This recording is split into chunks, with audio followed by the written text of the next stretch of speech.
Ilya Samsonov elected to go to arbitration. What does it mean for his future with the Maple Leafs?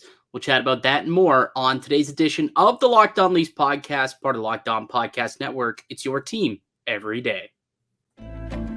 You're Locked On Maple Leafs, your daily podcast on the Toronto Maple Leafs, part of the Locked On Podcast Network. Your team every day.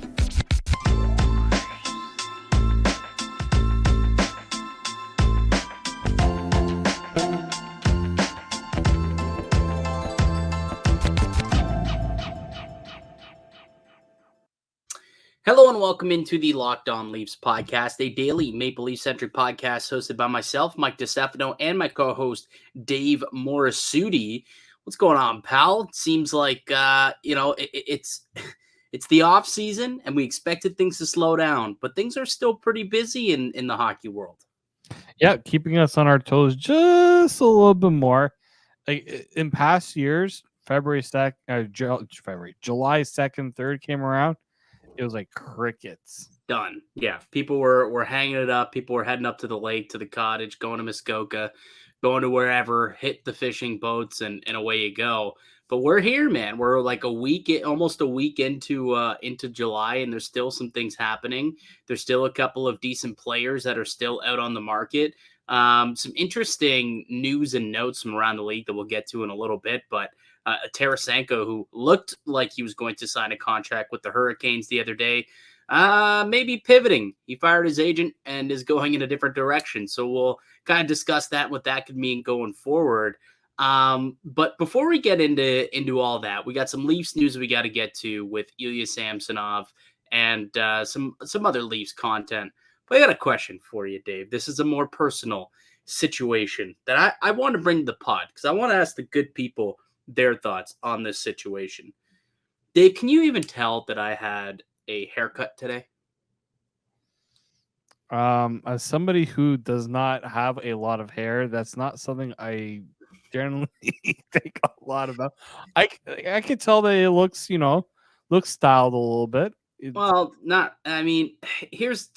problem. Okay, here's the situation, and I want to get everyone's thoughts. So let me know down below.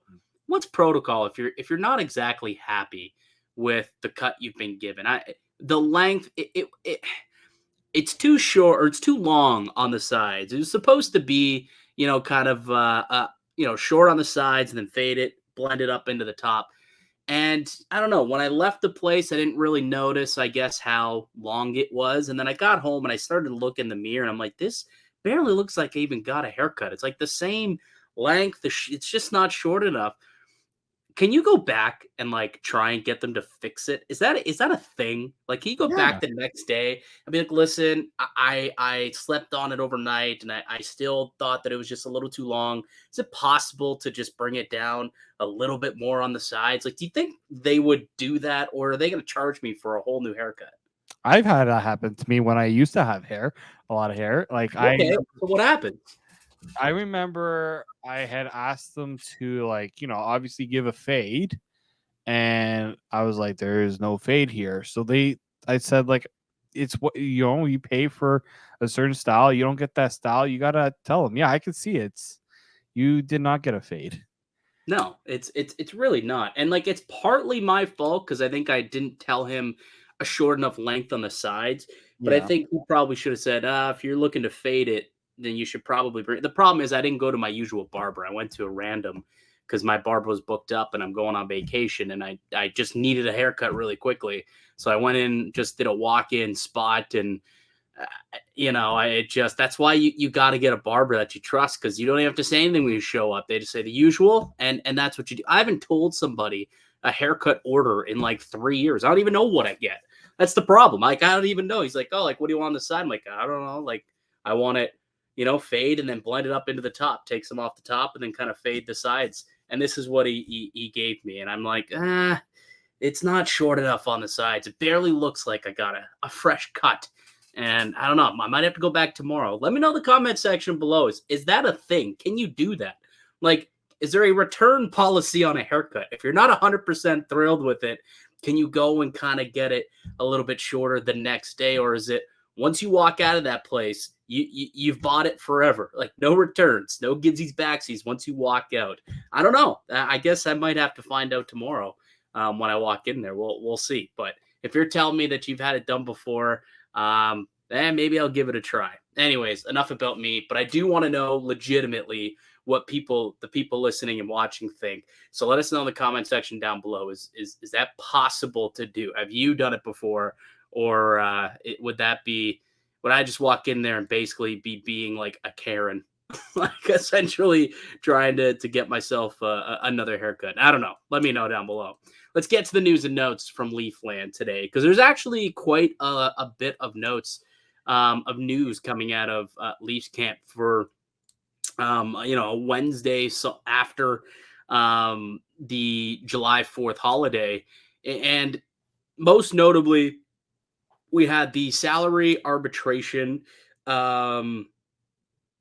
deadline was today. And as expected, Ilya Samsonov was one of the 22 players who elected to go to arbitration. So what does this mean for Ilya Samsonov and the Maple Leafs? Basically, what arbitration is, if you're unaware. So if you tender one of your restricted free agent contracts, and they either take the tender, which in Samsonov's case, I believe is $1.8 million. It's whatever their salary was the season prior. So you either take that arbitration number and, you take that 1.8 million, whatever your salary is, or you can try and set a date, and then there will be a third party arbitrator that will essentially listen to both sides, both Samsonov and the Maple Leafs. And then they'll say, okay, we believe that he is worth this much. Maple Leafs, you can either take it or leave it, essentially, is what happens there. And this is a situation where you can still negotiate a contract. Actually, I believe if you go to arbitration, you have to take that number. I don't think they could say, no, I'll pass. They have to take him at that number. That's why you see, some players like last year, Kasha ended up getting let go because they felt that in arbitration, the number was going to come in high. And because when you go to arbitration, you have to take that number. That's kind of why you also see RFAs not get tendered, is because of that reason. Anyways, for Ilya Samsonov, I am curious to get your thoughts, though, Dave, as to what you think a fair deal would look like for Samsonov. Like, what do you think he'd be arguing? What do you think the Leafs would be arguing? And if you had to play arbitrator, like, what number would you be settling at for Samsonov for a contract next year? Yeah, I mean, and it's a gamble when you go for salary arbitration, because in a lot of cases when you're going for arbitration, the player will have, and it gets reported the number that the player wants, and it gets reported what the team wants, and usually settlement is happening. You can happen obviously at any point, and it usually happens in the middle, or the arbitrator usually falls in the middle there. So I'm thinking Samsonov's going to want at least 4.5. That's what he's going to want. I think the Leafs are going to try to get him in that $3 to $3.5 million range. And I think 3.5 is where I would feel like for Samsonov, because he proved that he could he could put up numbers as a starting goaltender, but you have to think about that. It was just the 1 year, right? Like this was a bounce back season for him. So how much stock are you putting into a bounce back season? And, for the Leafs, the gamble here is that, they could, arbitrator could say, well, this guy put up starting goaltender numbers, so we look at what starting goaltenders make and what he wants, and we're going to side with him, right? But I think just because it was a one-off, and when you think about what potentially could be the argument arbitration, obviously this might not even go to arbitration. Majority of the time it doesn't, unless there's a real stalemate, right? When you think of the PK Subban situation, that was a famous arbitration, where there were some things said that could not be taken back. That happens at every arbitration. Jeff O'Neill's talked about on Overdrive many times that the things that they say about people during an arbitration hearing, it's like, if you think I suck so bad at hockey, why do you even want me? I remember Frank Corrado told me once kind of a similar story where he got a message from his agent saying, hey, they sent us the package that they're submitting as part of their arbitration case. Don't look at it because it's essentially a 200-page document about how much you suck as a hockey player, how much they hate your guts. And so it can get spicy in those arbitration cases. And, that's why you hope it doesn't get to that, because like you said, it can get, it could put, the team and the player in a bit of a bind. I mean, ultimately everyone knows that it's mainly just, when things get heated like that, it's all about the business and negotiation tactics, but still, it still can rub people the wrong way. And that's not where you want to get to. Eventually you hope that Samsonov and the Maple Leafs can come to an agreement before having to get to arbitration. And what that is, I would be curious. Like if we take a look at what a lot of the players have been making, a lot of the goaltenders have been making over the course of this upcoming season. I'm just trying to share the screen here, and it is not working for me. Okay, there we go. So I'm just going to pull up Cap Friendly here and show you guys, the players that make $4 million or $4 million or less this upcoming season. So there's 10 goaltenders who are going to be making in between $3 and $4 million. And if we look up and down the lineup, you can see, again, a couple of guys that I think Samsonov is better than, and a couple of guys that I think, Samsonov not quite as better. Like Ilya Sorokin. I know that he just signed a mega deal, but he's under contract next year at just $4 million. I know he, again, just signed a big contract that'll kick in after this season. But, Korpisalo just signed for a $4 million deal. I'm not sure that Korpisalo is, worse than Samsonov. I think that's probably like a benchmark that Samsonov people will try and argue, like, hey, this guy's making $4 million. You've got Jake Allen who's making like $3 million himself. Because if we take a look at the cap hit, yeah, Jake Allen making 3.85. Got Mrazek who makes 3.8. Like there's a lot of guys out here. You have Chris Driedger got a $3.5 million contract, which is insane. But then you kind of look too, like Freddie Anderson just signed, and this is this year's market at $3.4 million. Last year, Georgiev signed a deal, and that was at $3.4 million. And same with Vitek Vanacek. Like that, these three are probably in the range that the Maple Leafs are going to try and make the argument, like, hey, this is what he is worth, because these are the guys who are one A type goaltenders who, had one good season and still have something to prove, but this is what they end up signing off of that good year. Is he in the same boat as them? Or do you see him as, more in the Sorokin, Korpisalo, I guess Aiden Hill just signed $4.9 million. I think you're stretching it a bit if you're going up to $5 million, but it's going to be real interesting to see where that number comes in at, because the Maple Leafs, unfortunately for them, they can't really afford to give much more than $3 million. Right now, they're already way over the cap. But one thing that this does open up, Dave, which is definitely a good thing for the Maple Leafs if they decide to go this route, but by going to club elected arbitration or player elected arbitration, it does open up that secondary buyout window. If they don't come up with a deal to trade away Matt Murray, then they are able to at least buy him out. But if they buy him out, again, that leaves less money on the table to give to Ilya Samsonov. There's an extra $687,000 cap hit this year from Matt Murray's buyout that would be very useful in negotiations with Samsonov. So it almost feels like a trade is probably the most logical solution at the Matt Murray, just because it just seems like Samsonov's market, probably to your point, is around the 3.4 to high threes range. Yeah, I don't see it would surprise me, I would say, if in arbitration the arbitrator awards the 4.5, the 4 to 4.5 range. It would surprise me. Like, because he was making 1.8. That's quite a significant jump from that number to a high end range. But I mean, it can be very unpredictable. And you look at the goaltenders, like there are some goaltenders. I think the Korpisalo number is he's got a little more experience, and he was given it was a longer term deal too. Like for Samsonov arbitration, you're getting 2 years max. And UFA too, right? Like that was a Right. UFA deal. He's still an RFA. The team has some Control. leverage here. Exactly. But I don't know, like if when it comes to arbitration, do they look at that RFA UFA leverage? Like I'm actually not sure. I would have to ask somebody about that if the arbitrator takes that into account. They shouldn't.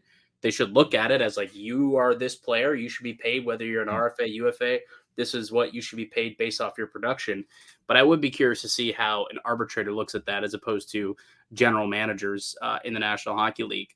But really interesting situation there with Samsonov. I mean, we expected him to go to arbitration. This isn't a surprise by any means, mainly just to, at bare minimum, give this team that second buyout window opportunity if they want to go that route.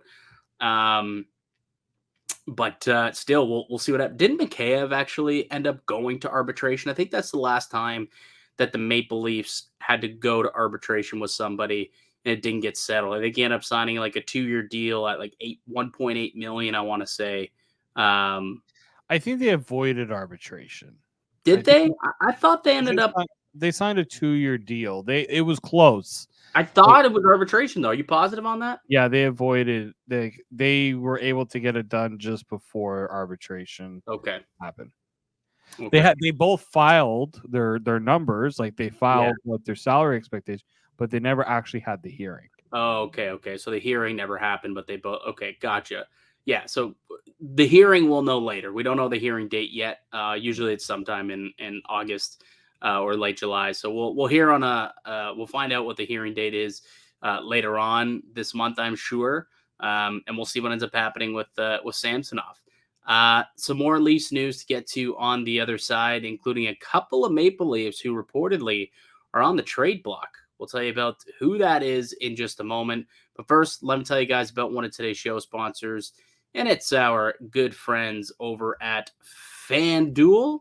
Take your first swing at betting MLB on FanDuel and get 10 times your first bet amount in bonus bets up to $200. That's right. Get just bet $20 and you'll land $200 in bonus bets. Win or lose, that's $200 you can spend betting everything from the money line to the over-under, who you think's going to win the game or hit a home run, all on the app that's safe, secure, and super easy to use. Plus, when you win, you get paid instantly. There's no better place to bet on MLB than on FanDuel. It's North America's #1 sports book. So sign up today and visit FanDuel.com/lockedon to get up to $200 back in bonus bets. That's FanDuel.com/lockedon. FanDuel, the official partner of the Locked On Network. Welcome back into the Locked On Leafs podcast. I'm Mike DiStefano with Dave Morassutti. Appreciate everyone for subscribing. We've picked up a lot of new subscribers lately, so thank you to everybody who has subscribed and continues to consume Locked On Leafs, because unlike some other people, we don't take the summers off. Although that's half true. That is half true, actually. There will be podcasts over the course of the whole summer. Dave will be running most of them. I'm actually going on vacation next week, so I only got a couple more podcasts, and then I'm gone for the rest of July. But then I'm back in August. You can take some time off, some well-deserved time off come August. But you'll still be doing podcasts 3 days a week, and still keeping everyone up to date on what's going on in Leafland. So, you got to make sure you're locked in on the Leafs, and to do that, make sure you are subscribed to the Locked On Leafs podcast. Wherever you get your podcasts are also up on YouTube as well. A couple other little bits of news and notes from Leafland before we get to what's going on around the NHL. David Pagnotta from the fourth period had an interesting report today saying that the team might be willing to deal away a couple of players, one of which is TJ Brodie, which we'll chat about in just a moment. The other is Nick Robertson, apparently on the trade block, and the Leafs perhaps even willing to use him as a trade sweetener for a team willing to take on the full freight of the Matt Murray contract. What do you make of that? I mean, the Leafs don't have a lot of draft capital. And like that's an issue if they're trying to offload that Matt Murray contract. That they don't have as many picks to offer teams. In some teams we've seen have a preference to get players that are closer or, able to play in the NHL.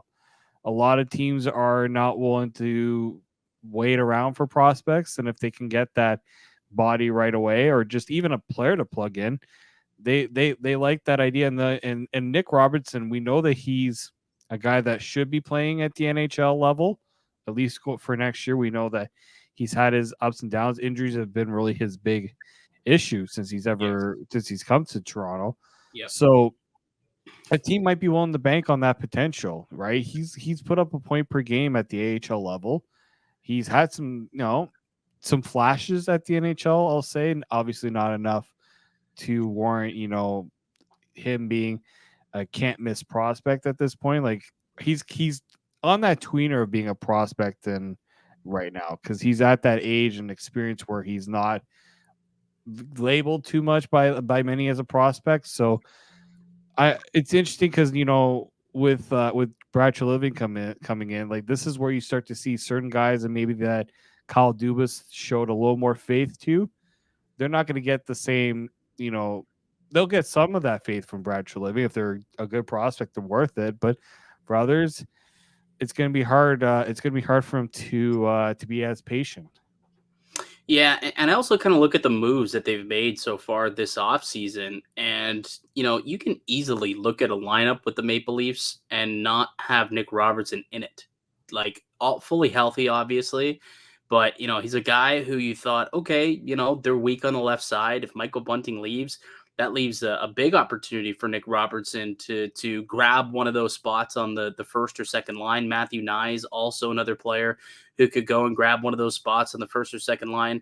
And then they signed Tyler Bertuzzi and Max Domi, two guys who most likely are going to play on the left side. You already have Nylander and Marner as your right wingers.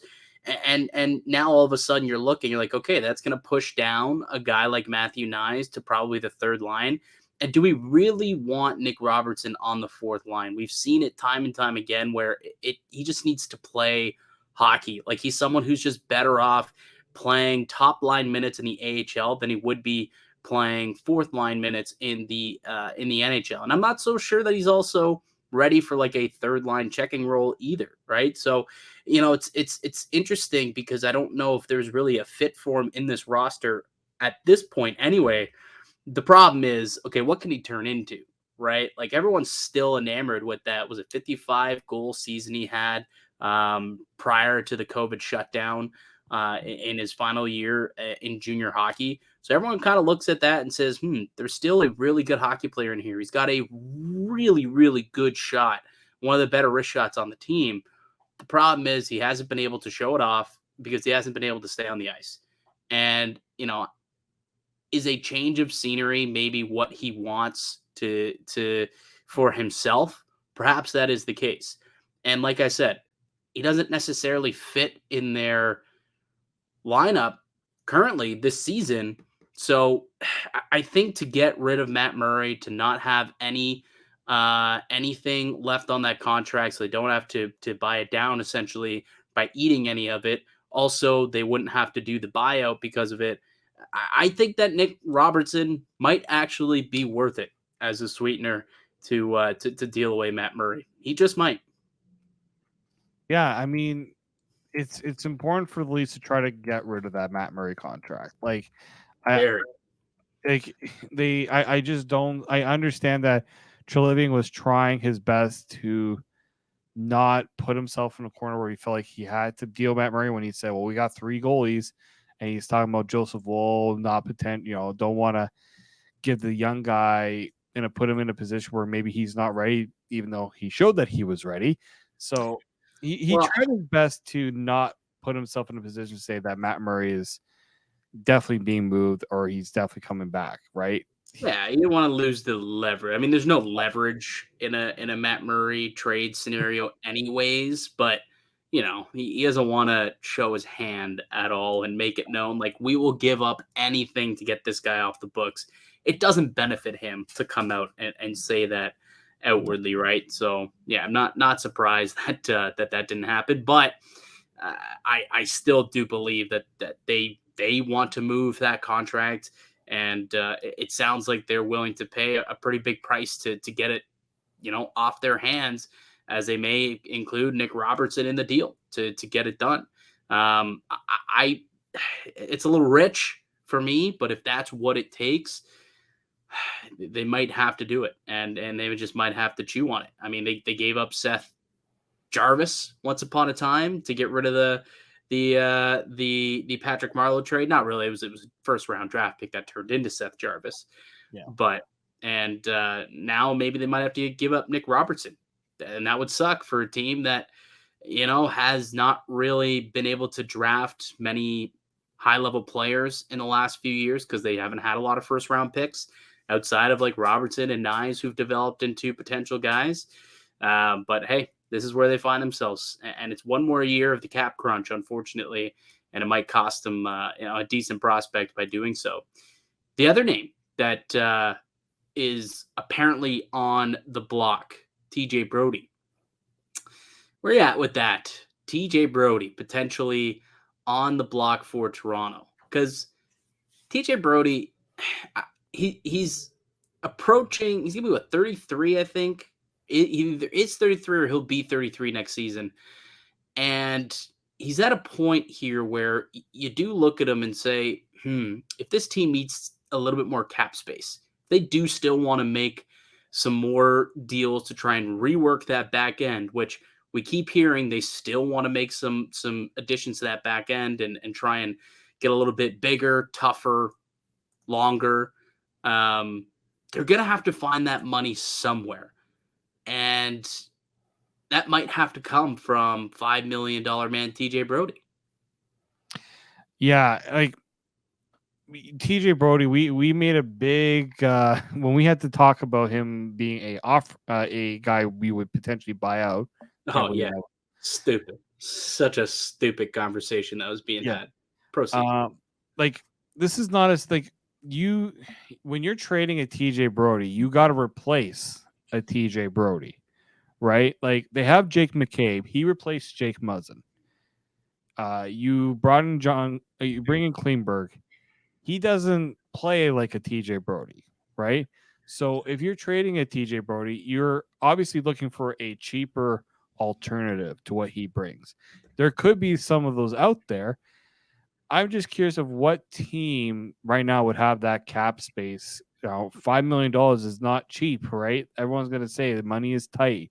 There are teams that have cap space, but teams that have the cap space to add a deal like that, it's going to be interesting to see how if they're able to find a way to, I wouldn't say penny pinch, because essentially that's what would be the option here. But I wouldn't say no to it because he's a valuable player, but he's not a irreplaceable player either. Yeah.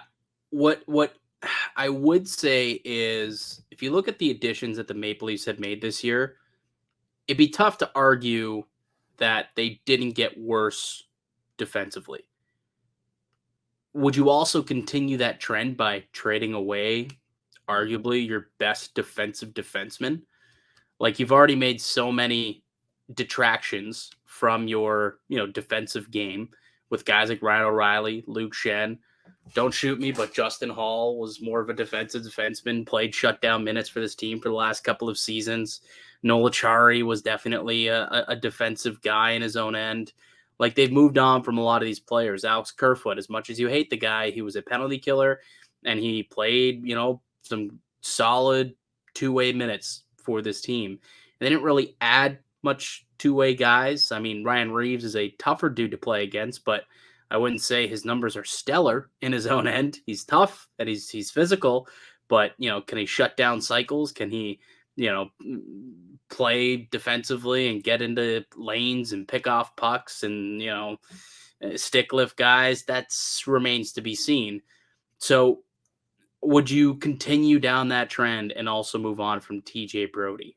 I don't know. I don't know if that's something that would be a smart move, depending, I guess, on what you get back. Like if you get another player who's like Brodie, but a little bigger and tougher, or if you get a couple of guys that you bring back into the fold who could maybe grow into that. I'm just trying to find a way where this team gets better by trading out TJ Brodie, given what they've already done this offseason. It's kind of hard to see, to be honest with you. No, it is hard to see. Like, it's not.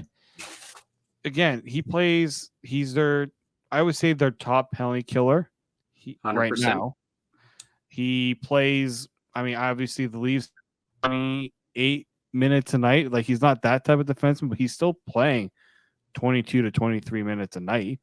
Like, that's and they're not easy minutes either. He's not gifted power play time. He's not playing a lot of offensive zone draws either. That's something you have to consider when you're trying to, essentially decide if you're going to move off from a TJ Brodie. Yeah, exactly. So, again, just one report from David Pagnotta, but it's not inconceivable to think that there's legs to that, obviously. But what that means, how they move him, get better and get tougher, longer, does it make him better is the question. And look, I don't think we can, maybe this is a conversation for tomorrow. It's tough to look at this team on paper and say that they got better, but they certainly are different. And maybe different is better in a way, if you're understanding what I mean. I think let's get into that a little bit more on tomorrow's show, because I think that's a worthwhile conversation. You look at the additions that they've made, the guys who they've lost. Are they better on paper? Maybe not, but I think they're different. And, that could be a good thing for this team that's kind of struggled with the same kind of blah over the last, 4 or 5 years. Maybe we can dive into that a little bit more on tomorrow's show. Really quickly, though, 2 quick notes that I think we should get to before we head out. That's around the NHL. This Filip Zadina situation is interesting to me. He was placed on waivers a couple days ago. He cleared yesterday. And now there's a report from Elliot Friedman that they might terminate this contract. He's got $4.5 million owed to him over the next 2 years by Detroit. And they might try and terminate this thing. And Friedman says he's under the impression that Zadina doesn't plan to fight it and would welcome it, actually, just so he could hit the market and try and go somewhere else and play in the NHL, because he's that adamant that he does not want to go down to the American League. Yeah, I think for Zadina, like, some players, they just maybe feel like, they need a change of scenery. It hasn't worked in Detroit. This was somebody who, when he was drafted, remember, he told a couple of teams, it's going to be fun to put the puck in your net when, after he felt that he was skipped over.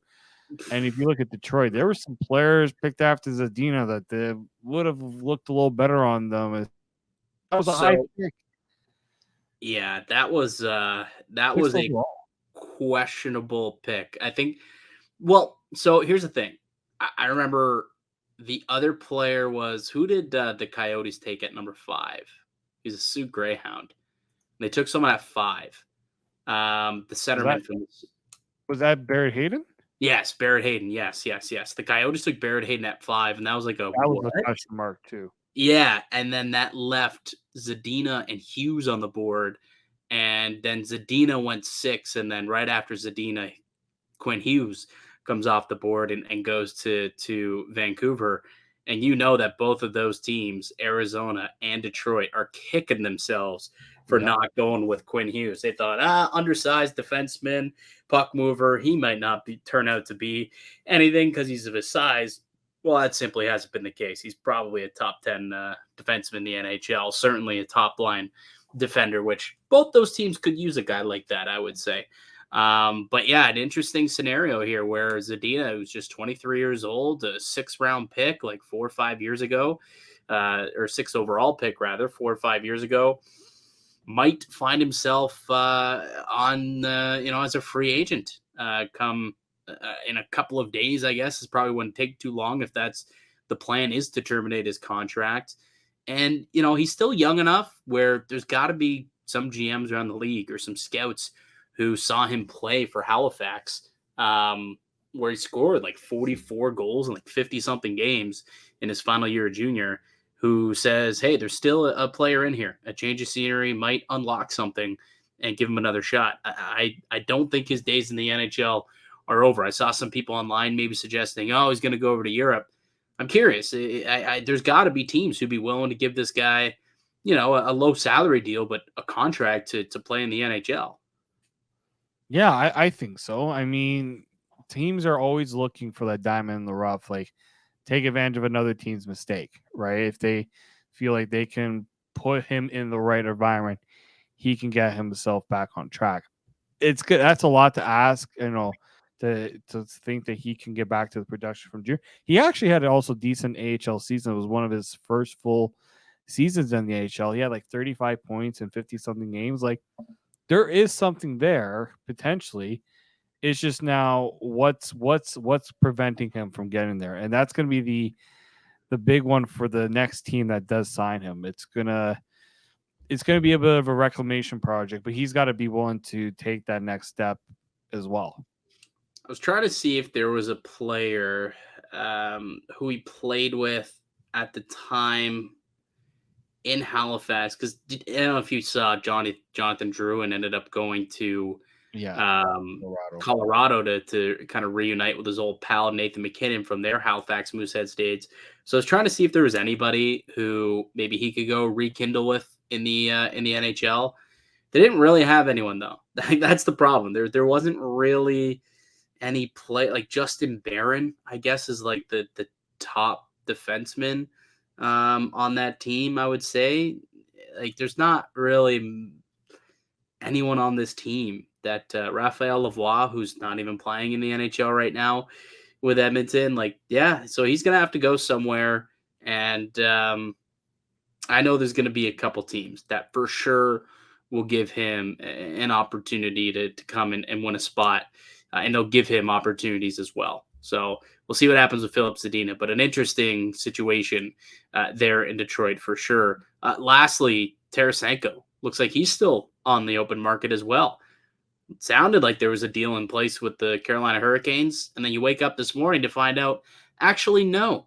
He's fired his agent, hired a new one, and now the process starts all over again, and there's still a handful of teams that remain in the Tarasenko sweepstakes. Another bizarre situation. It's not the first time. We've seen players that maybe felt like their agent bungled the situation, right? I'm sure he's been through quite a bit the last few years, right? Trying to get himself out of St. Louis.